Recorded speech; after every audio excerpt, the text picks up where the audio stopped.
Peringati Tahun Baru Islam 1 Muharram 1448 Hijriah, salah satu koperasi di Kertajaya, Simpenan Sukabumi menggelar santunan kepada ratusan anak yatim dan jompo. Dalam rangka Gebiar Muharram 1448 Hijriah, sebuah koperasi tambang menggelar santunan dan doa bersama yatim dan jompo yang dilaksanakan di lapang sepak bola Desa Kertajaya, Kecamatan Simpenan, Kabupaten Sukabumi. Dalam kegiatan tersebut, sedikitnya 650 yatim dan jompo mendapatkan santunan berupa uang tunai yang diberikan pihak Koperasi Bumi Kiara Mineral Sejahtera.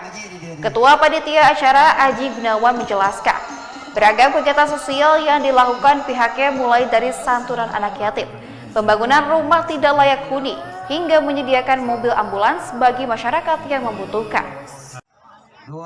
Alhamdulillah kami dari pihak koperasi merasa bersyukur dan alhamdulillah atas dukungan dan dorongan dari semua instansi, semua stakeholder, dari mulai kepala desa sampai serta jajaran, dan kami dari pihak koperasi merasa bangga dan merasa bahagia dengan tercapainya tujuan-tujuan kami sampai saat ini. Alhamdulillah koperasi sudah bisa mengeluarkan hak santunan anak yatim sama duafa yang banyak. Dari Kecamatan Simpenan, Kabupaten Sukabumi, Indra Sopianti, Liputan MJS TV melaporkan.